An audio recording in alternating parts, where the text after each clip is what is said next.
নজর রাখবো এবার ফের একবার বাংলার খবরে। কিছুক্ষণ আগে আপনাদেরকে বলছিলাম মুর্শিদাবাদের তদন্তে সিট তৈরি করার নির্দেশ দিয়েছে রাজ্য সরকার। তারই মধ্যে এবার জাতীয় মহিলা কমিশন আসছে সেই রাজ্যে মুর্শিদাবাদের ঘটনার তদন্ত করতে। 18 এপ্রিল তারা যাবে মালদা, 19 এপ্রিল যাবে মুর্শিদাবাদ। অবশ্য কথা বলবেন আক্রান্তদের সঙ্গে, পাশাপাশি বৈঠক করবেন দুই জেলার জেলা শাসক এবং পুলিশ সুপারের সঙ্গেও। বিস্তারিত জানবো, আমাদের সঙ্গে যুক্ত হয়ে গেছে প্রতিনিধি রাজীব দত্ত। রাজীব, কি জানতে পারছো? মুর্শিদাবাদে যেমন জাতীয় মানবাধিকার কমিশন আসছে, ঠিক একইভাবে জাতীয় মহিলা কমিশনের সদস্যরাও কিন্তু বৃহস্পতিবার আগামীকালই কিন্তু কলকাতায় আসছেন। তারা দুদিন ধরে মুর্শিদাবাদ এবং মালদা এবং মুর্শিদাবাদ তারা ঘুরবেন এবং তারা ওখানকার পরিস্থিতি খতিয়ে দেখবেন। খতিয়ে দেখে পরবর্তী ক্ষেত্রে তারা জাতীয় মহিলা কমিশনের তরফ থেকে রিপোর্ট দেওয়া হবে, কমিশনে রিপোর্ট দেওয়া হবে। কমিশনের যে চেয়ারপারসন রয়েছেন বিজয় রহাটা, তিনি তার নেতৃত্বে মূলত প্রতিনিধি দল আসছেন। তো সেটা হচ্ছে যেটা বৃহস্পতিবার রাতে তারা আসছেন। 18ই এপ্রিল তারা যাবেন মালদায়।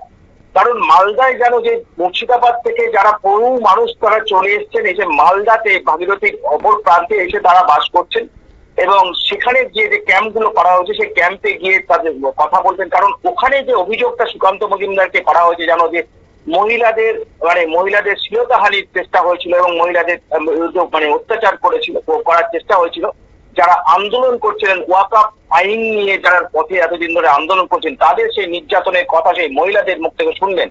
তারপরে তারা যাবেন তোমার জেলা শাসক এবং পুলিশ সুপারের সঙ্গে বৈঠক করবেন এবং 19 এপ্রিল তারা মুর্শিদাবাদ যাবেন। মুর্শিদাবাদের সমস্ত জায়গাগুলো, যারা জঙ্গিপুর, তোমার শামশেরগঞ্জ, সুতি, ধুলিয়ান, এই সমস্ত জায়গাগুলো যাবেন এবং সেখানে গিয়ে তারা ওই আক্রান্ত পরিবারগুলোর সঙ্গে কথা বলবেন এবং যেভাবে জানিয়ে দেওয়া হয়েছে ঘর লুটপাট হয়েছে সেই সমস্ত এলাকাগুলো পরিদর্শন করবে, সরজমিনে তদন্ত করবেন, অর্থাৎ দেখবেন, খতিয়ে দেখবেন। কারণ তাদের সঙ্গে তদন্তকারী দলও থাকছেন, অর্থাৎ জাতীয় মহিলা কমিশনের চেয়ারপারসন, তার প্রতিনিধি দল এবং তার সঙ্গে একটা ইনভেস্টিগেশন টিমও তারা থাকছেন। তারা পুরো বিষয়টা খতিয়ে দেখবেন। খতিয়ে দেখার পরই তারা ওখানেও জেলা শাসক এবং পুলিশ সুপারের সঙ্গে বৈঠক করবেন। কারণ অত্যন্ত উদ্বেগের বিষয় যে দেখো, যেভাবে মহিলাদের শুধু ঘর বাড়ি জ্বালিয়ে দেওয়া নয়, যে অভিযোগগুলো ওখানে উঠেছে, মহিলাদের উপর নির্যাতনের চেষ্টা হয়েছে বহু জায়গায়, এই অভিযোগ কিন্তু সমস্ত জায়গাতেই মুর্শিদাবাদে হয়েছে। সেই মহিলারাই কিন্তু অভিযোগগুলো করা এবং বিভিন্ন সংবাদ মাধ্যমে সেই খবর বেরোয়, টেলিভিশনে যে টেলিকাস্ট হয়, তারই ভিত্তিতে সুমোটো কেস যেমন করেছে, তেমনি জাতীয় মহিলা কমিশন সুমোটো কেসই করেছে এবং তার সঙ্গে কিছু অভিযোগও তারা পেয়েছেন। অর্থাৎ তারা বিশেষ করে খবরের কাগজের রিপোর্টের ভিত্তিতেই তারা কিন্তু এই তদন্ত করছেন এবং এই তদন্তকারী দলের মধ্যে দুজন বাঙালি প্রতিনিধি থাকছেন, যেমন হচ্ছে অর্চনা মজুমদার, যেন পশ্চিমবঙ্গের কাছ থেকে, আর শিবানী দে, যার বাড়ি হচ্ছে ত্রিপুরা। অর্থাৎ যেহেতু যারা আসছেন বেশিরভাগই বাংলাটা অতটা বোঝেন না বলে দুজন বাঙালি মেম্বারকে রাখা হয়েছে, অর্চনা মজুমদার এবং শিবানী দে। তারা পুরো দুদিন ধরে ঘটনাস্থলে ঘুরিয়ে দেখে এবং তারপরে যারা কলকাতায় গিয়ে তারা সম্ভবত ডিজির সঙ্গে তারা দেখা করতে পারেন বা মুখ্য সচিবের সঙ্গে তারা কথা বলতে পারেন এবং তারপরে দিল্লিতে ফিরে গিয়ে পরবর্তী পদক্ষেপ তারা করবেন।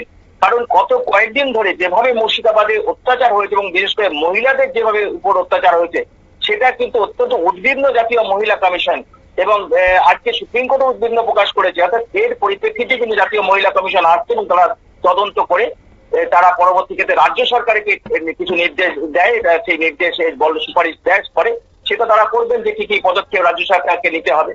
অঙ্কিতা, শতাব্দী, ধন্যবাদ। আপনারা শুনলেন এবং সেই সঙ্গে দুদিন যে খবর আমরা পাওয়া যাচ্ছে, মহিলা কমিশনের চেয়ারপারসনের নেতৃত্বে এক প্রতিনিধি দলটি বৃহস্পতিবার রাতেই কলকাতায় পা রাখবেন।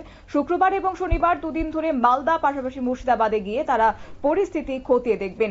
18 এপ্রিল মালদা যাবেন মহিলা কমিশনের প্রতিনিধিরা এবং সেখানে আক্রান্তদের সঙ্গে কথা বলবেন। এরপরই জেলা শাসক পাশাপাশি পুলিশ সুপারের সঙ্গে তারা বৈঠক করবেন।